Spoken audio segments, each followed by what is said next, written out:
Welcome to Dodgers Daily. I'm Casey Porter. I'm so glad that you decided to tune in. We have a great show for you today. Today we continue our MLB Pipeline Dodgers top 30 prospects. This time it's on 6th round draft pick from the 2021 draft. Emmet Sheehan, 6'5", out of Boston College. Originally New York. And I'll tell you what, he is an example of just how great of a job the Dodgers do with their scouting. There is no way that his talent should have dropped him down to the 6th round. He has an explosive fastball. We're going to get into all that. We're going to talk all about Emmet Sheehan today. But hey, before we do, we just started a new fundraising platform that you can help donate to Dodgers Daily to keep this content going. Now, Dodgers Daily, this is a hobby of mine, and it is also a passion, so I will always cover the Dodgers minor leagues and always do it for free. So only donate if you want to show your appreciation for Dodgers Daily. It does cost money to drive to these games. It does take time to put these, this content together. So, hey, if you would like to help donate, I have the link in the description down below. So follow that link and you can help Dodgers Daily keep growing. Also become a subscriber. Tell all your friends about Dodgers Daily and turn on your notifications. That way we can keep growing. Okay, so we're going to talk about the 6'5" Emmet Sheehan. We're going to get into him. We're going to talk all about him on today's prospect feature. So let's not waste any more time. Let's get right to it, and let's talk Emmet Sheehan.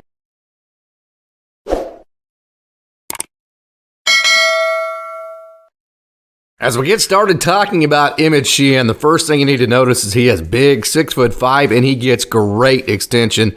I mean, he gets way down the mound. 60'6". I'll bet he's 54, 55 inches by the time he throws. So not only is his fastball big, he hit 99 miles an hour with it last year. He's searching for that 100. I have it all in the article that I wrote about him, but his extension's good. So it looks faster than the actual radar is putting up there because it's like he's handing the ball to the catcher. That's the ego cartaya that you saw there. Okay, he has had times where he has been absolutely, totally dominant. The Arizona Fall League last year, he struck out 8 hitters in a row. That struck out 8 hitters in a row. His last performance for Tulsa, he actually sat down 12 hitters in a row at Double-A. 6 of those were via the strikeout. So I'll say this, and this is a big statement to make, as you see this fastball here. Like I said, he's reached as high as 99 with it. With the extension that he gets, being so tall, he gets down the mound, and then that 3/4 slot, that gives him really good ride and run. Look at that changeup. That's a fantastic pitch. So I've made the statement, and I will stick by it. He didn't throw that for a strike, but that's very good ride and run on that pitch. I made the statement that I think the 2 most explosive fastballs in the organization are Dustin May and Emmet Sheehan, and I will absolutely stand behind that. It's not just the velocity, it's the extension, it's the 3/4 arm slot, it's the ride and run that he gets on it. It is just absolutely, totally explosive. There's that little cutter / slider pitch that he has. He actually has fastball, curveball, change, and then the slider as well. So he's a 4-pitch pitcher. And, he feels like he can throw a strike with any of them. He likes to dump that curveball in, as a strike pitch early in a count or maybe in a 3-2 count when he has a good fastball hitter sitting on a fastball kind of as deception. And he likes to throw that little slider pitch on the outer half just to get rollover. That's Eddie's Leonard right there making that play. So he gets good rollover on the slider, and he has the good changeup that we saw earlier. Right there's a good changeup that had some tumble to it. And look at the run on that pitch. Did you see the arm side run that he got on that 4-seam he threw just right there? Okay, so last year, strikeouts per 9. Check this out. There's a good slider. 14.28, meaning he struck out 14.28 hitters per 9 innings last year at Great Lakes. Check this out, though. The year before that, in 2021, at Rancho, at Low A, 18.69. He averaged striking out 18.69 hitters per 9 innings in Rancho in 2021. 14.28 last year at Advanced A, Great Lakes. Okay, so obviously that sounds great. Look at that awesome changeup. That's a great pitch at 79 miles an hour. What is considered excellent for a strikeout per 9, of course, obviously 14.28 is good, and 18.69 is fantastic. Okay, 10% is considered excellent. So when you're at 14.28, you are absolutely, totally, and entirely elite. His base on balls per 9 last year in Tulsa, now it's 6.23, which is a lot. That's very high. Let me say this. That's another good changeup that you saw there. Let me say this. The ball is different in Double-A. I've talked to several of these guys.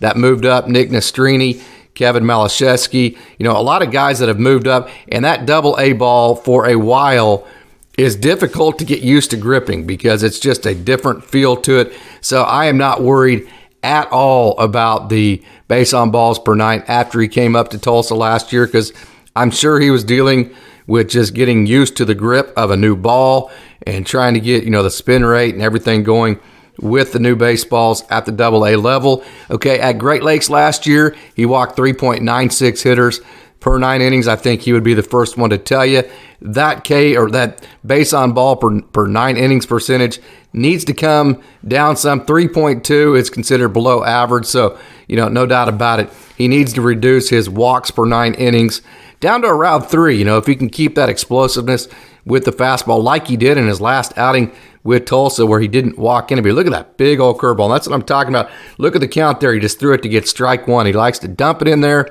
on even counts, just as kind of a deceptive pitch, just a get-me-over type pitch like he did for that strike one pitch we just saw. Okay, so the league average 3.2 in base on balls per 9, 3.96 for Sheehan last year in Great Lakes, and then 6.23 in Tulsa. So he needs to get that number down around 3 per game. And with the explosiveness, whenever you can strike guys out like Sheehan can, there's that four-seam up, then you can walk a few more guys because you have, some margin for error via the strikeout, that if you're a guy that relies on contact, you can't allow hitters to get on base as much because, a ground ball scores runs, that kind of thing. So get that base on balls down per 9. Okay, his batting average on balls in play, check this out. In Tulsa last year, 111. Okay, it was 307 at Great Lakes. The league average is around 300. So I would have to say that 307 at Great Lakes would be when he gets behind in the count and has to serve up, something that a hitter is sitting on. And so the batting average on balls in play was 307 last year at Great Lakes, but it was very explosive again at Tulsa. His home run for fly ball rate was 4.1%. Now check this out. The league average for home run for fly ball rate is 9.5%. So he is above, twice as good as he should be as far as the league average goes in allowing home runs for fly balls. So that is very good. That tells you, although he does elevate the four-seam fastball, it does not get hit out of the park all that often, so you have the best of all worlds. It has a lot of swing and miss with not very much risk as far as when it does get hit, getting hit out of the ballpark. His ERA last year at Great Lakes was 2.83, and like I said, in his first outing in Tulsa in 2023, he did not allow a run. Okay, a strikeout percentage, again, 38.7 at Great Lakes, 50% in his first outing. Anything above 27% is considered excellent for a strikeout rate. So when you're talking about 38.7% and 50%, we're talking again about a young man that is absolutely elite when you're talking about striking guys out. His strikeout for walk ratio, you talk about, look at that curveball, nice pitch right there. And again, just that strike one pitch. Again, he threw it for strike one just as a get me over. 9 mile an hour curveball again for strike two. Great pitch right there, especially when you have to sit on his heat right there. It's 94, but he did get as high as 99 last year. So we talk about the strikeouts, we talk about the walks. Let's put those two together. How did he do there?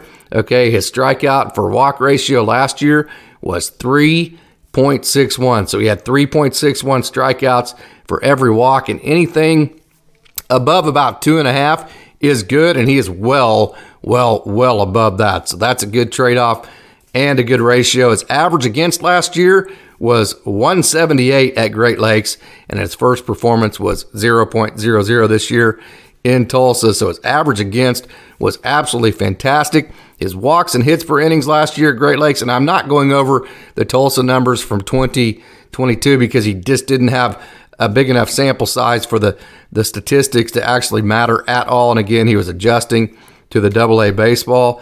Okay, his whip, Great Lakes 1.08. Look at that curveball, 83 miles an hour. Just a fantastic pitch. Dives into the zone and just, you can't hit that pitch, especially when you have to sit on 96, 97, sometimes 98 and 99. So his whip was very, very good at 1.08. I love that stat. Walks and hits per inning, because, it's one thing to be explosive. It's another to be explosive and efficient. And so that whip tells me, how many hitters are you getting on base? How efficient are you? So the lower the whip, the more efficient. Look at the ride and run on that fastball. That's a big time 95-mile-an-hour fastball that has right. And of course, that Great Lakes, that's a good little slider there. That Great Lakes gun is off. That said 95, that easily could have been 90, 96, 97, something up in that zone. It's been off. Been known to be off a couple of miles an hour anyways, maybe even more than that. Okay, so his stuff. We talked about it. We've talked about the big curveball, the big four seam. He's 6'5". He has that 3/4 arm slot. He gets that ride and run. Then he has that slider, and he can make his slider a little bit bigger to give it depth, to kind of make it more. Boy, look at that 97 up in the zone. That's that ride and run I'm talking about to that four seam. That is just a fantastic pitch. You've seen his curveball. There's the ride and run in on a left-hander. So, hey, you might say, well, how does he do to a lefty? Look at that ball run. Did you see the run on that ball away from a lefty? Look at that run to the arm side, and it's just hard to even swing at as a left-handed hitter. Then he dropped that changeup. That's filthy. I mean, there's no way. You look at the right. I know that wasn't a strike, but just look at the run on that, and then you straighten that one up just a touch. Look at the run on that pitch. So, yeah, you're talking about a pitch with massive velo, and then you're also talking about, horizontal movement that makes it really, really, really difficult to hit. So the four pitches, the four seam with the 3/4 slot that gives him, like I said, the ride and run. Very similar to Gus Varland last year. Gus is with Milwaukee now.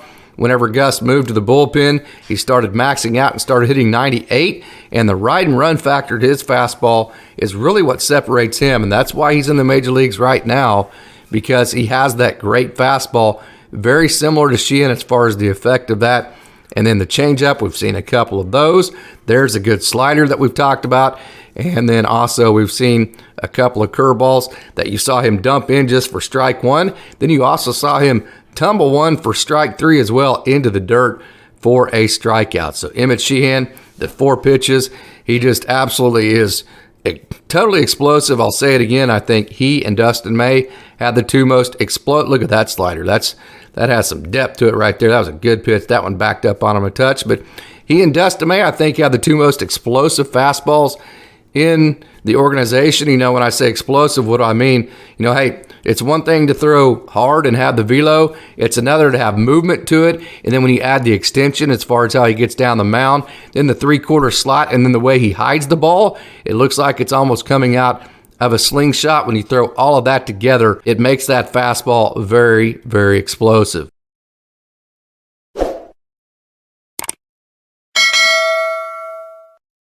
So there you have it. There's my feature on Emmet Sheehan, 6'5", out of Boston College, picked in the 6th round. I still can't believe he lasted all the way to the 6th round of the 2021 draft. And again, that's just a testament to the developmental system and then also the scouting system of the Dodgers, that they just keep finding guys like Emmet Sheehan in the 6th round, because he is simply fantastic.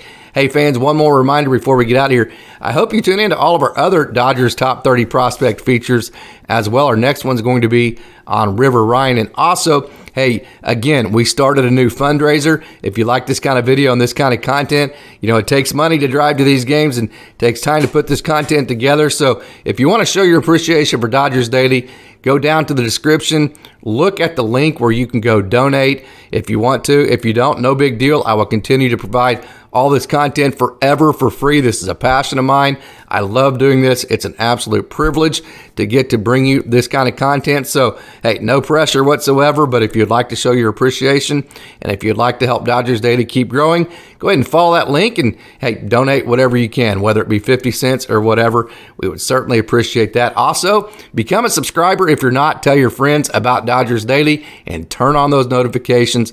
That way, every time we release a new video, you'll be notified and we'll keep growing and we can keep providing you content like this in the future, as we love to do. Okay, as always, I would like to thank you for tuning in and say, go Dodgers.